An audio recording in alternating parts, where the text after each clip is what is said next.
नमस्कार, मी मोना यनपुरे आणि आपण पाहताय सिविक मिरर। आज खरं तर सकाळपासून जे मतदान होतं आहे त्याच्यामध्ये आपण बघतोय की प्रत्येक बूथवर प्रत्येकाचा आधार कार्ड किंवा एक कुठलं तरी एक ID प्रूफ जे आहे ते कंपल्सरी केलं गेलेलं आहे आणि ते दाखवलं तरच मतदान करता येणार आहे। आपण सकाळी बघितला बिबवेवाडी भाग जो आहे तर तिथे सुद्धा एकाकडे त्याचं आधार कार्ड नव्हतं किंवा काही ID कार्ड्स नव्हते, त्यामुळे त्यांना मतदान करू दिलं गेलेलं नाहीये। मात्र प्रभाग 25 मध्ये जी समोर येते घटना त्याच्यामध्ये कोणीतरी आधीच मतदान करून गेलेला आहे आणि ज्याचं मतदान केलेलं आहे तो स्वतः जेलमध्ये असल्याचं सुद्धा यांचा आरोप आहे। नेमकं काय घडलं आपण त्यांच्याकडनं जाणून घेणार आहोत। काय घडलेलं आहे म्हणजे तुम्ही म्हणताय की जे मतदान झालेलं आहे तो व्यक्ती स्वतः जेलमध्ये आहे आणि तरी सुद्धा त्याचं मतदान झालं? हो, ती व्यक्ती जेलमध्येच आहे आणि त्याच्या नावाने जे बोगस मतदान झालेलं आहे त्याची खोटी सही पण तिथं करण्यात आलेली आहे। काहीतरी असं प्रॉपर सही म्हणताच येणार नाही त्याला, तर ते करण्यात आलेलं आहे। मग हे सर्वसामान्य जनतेला खूप नियम लावले जातात आणि हे जे आरोपी आहेत त्यांना असं तुम्ही वाऱ्यावर सोडताय का? व्यवस्थित त्यांना मतदान करू देताय का? मग ही प्रक्रिया कशाला घेताय ना?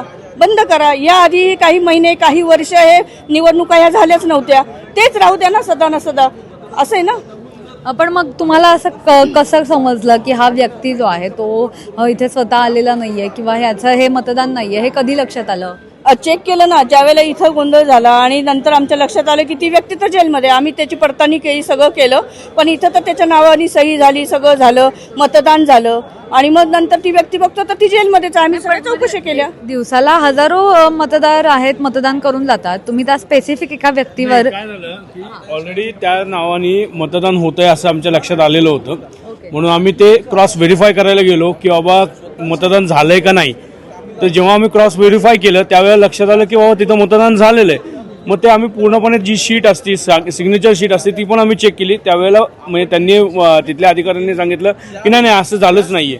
म्हणलं आम्हाला ते तुम्ही दाखवल्यावर कळलं की बाबा त्यांनी सही केलेली आहे, सगळं झालेलं आहे। आणि ह्या गोष्टीला सुद्धा आम्ही तिथं लगेच ऑब्जेक्शन घेतलं। आम्ही म्हटलं की तुम्ही आधार कार्ड किंवा पॅन कार्ड काहीतरी चेक करता। मग ह्या व्यक्तीचं चेक केलं होतं का? हो म्हणे पाहिलं होतं। म्हटलं मग तुम्हाला डिफरन्स जाणवलं नाही का की ही व्यक्ती वेगळी आणि आधार कार्ड वेगळं आहे? तर ते म्हणाले की आमचं काम नाही आहे हे। म्हणजे मला कळलं नाही की ते मग आधार कार्ड फॉर्मॅलिटी म्हणून ठेवायचं असतं आणि मग जर तसं फॉर्मॅलिटी म्हणून असेल तर एका वयस्कर बाईला आधार कार्डची झेरॉक्स आहे म्हणून तिला मतदानासाठी हे केलं होतं। म्हणजे थोडक्यात बोगस करणाऱ्यांना कुठलेही नियम नाहीत आणि जे कायदेशीररित्या जाणार आहेत त्यांना मात्र नियम आहेत। पण हे काय नाव काय होतं, या मतदाराचं काय नाव होतं आणि हा मतदार कुठल्या भागातला राहणारा आहे? त्याचं नाव जे होतं ते अतुल, आडनाव मला आता विसरलो, पण अतुल नावाचा तो हे होता आणि 203 नंबर त्याचा म्हणजे अनुक्रमांक आहे। तो म्हणजे नारायणपेठेतलाच राहणार होता। तुम्ही या भागातले उमेदवार आहात, तुम्ही याबाबतची काही तक्रार केली आहे का किंवा आरोला वगैरे तुम्ही याबाबतची विचारणा केली? आता आरो बद्दल बोलता तर आरो दिग्गजच आहे तिथले, कारण की आरो साठी आम्ही जवळजवळ 1.5 तास थांबलो, पण आरो काही इथं उगवले नाहीत। इथले जे कोण वरिष्ठ पोलीस होते ते आमची समजूत काढत बसले की नाही नाही असं नाही, तुम्हाला तक्रार करायची तर तुम्ही आरोकडे जा, इकडं जा, तिकडं जा, पण त्याच्यात काय फायदा नाही हे आमच्या लक्षात आलेलं आहे। कारण की ह्यांनी ऑलरेडी डिसाईड केलं आहे, सगळी यंत्रणा मॅनेज केलेली आहे की आपल्या पद्धतीने मतदान कसं होईल यासाठी ती केलेली मॅनेजमेंट आहे। प्रभाग 25 मधले हे दोन्ही उमेदवार आहेत, तर काय म्हणजे आता तुमची भूमिका काय असणार की हे प्रक्रिया कुठेतरी थांबवली गेली पाहिजे आणि हे वर्षानुवर्ष स्वतःच्याच हातात सत्ता ठेवू पाहत आहेत। हे निवडणूक ही प्रक्रिया कशासाठी घेत आहे ना? मग तुमचा नगरसेवक ठरलेला आहे, वरती कोणाला बसवायचं हे सगळं जर ठरलेलं असेल तर हे थांबवा ना। आणि मग आम्हाला सुद्धा मग कशाला ह्याच्यात भानगडीत पडायला लावताय? सगळ्यांचे खर्च होतात, मनस्ताप होतो।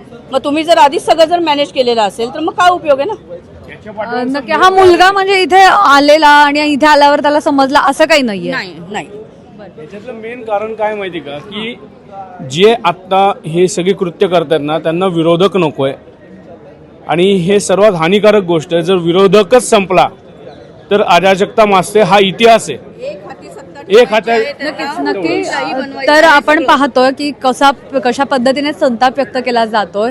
एक व्यक्ती जो स्वतः जेलमध्ये आहे, मात्र जेलमध्ये असताना सुद्धा त्याच्या नावाचं मतदान कोणीतरी करून जात आहे आणि जसं दुसरीकडे यांनी सांगितलं एक वृद्ध किंवा ज्येष्ठ नागरिक आहेत तर त्यांच्याकडे आधार कार्डची फक्त झेरॉक्स होती आणि एवढंच कारण घेऊन त्यांनी त्यांना परत पाठवलं। मात्र अशा प्रकारे जे बोगस मतदान करतात याच्याकडे मात्र यांच्याकडून दुर्लक्ष केलं जात असल्याचा आरोप केला जातोय।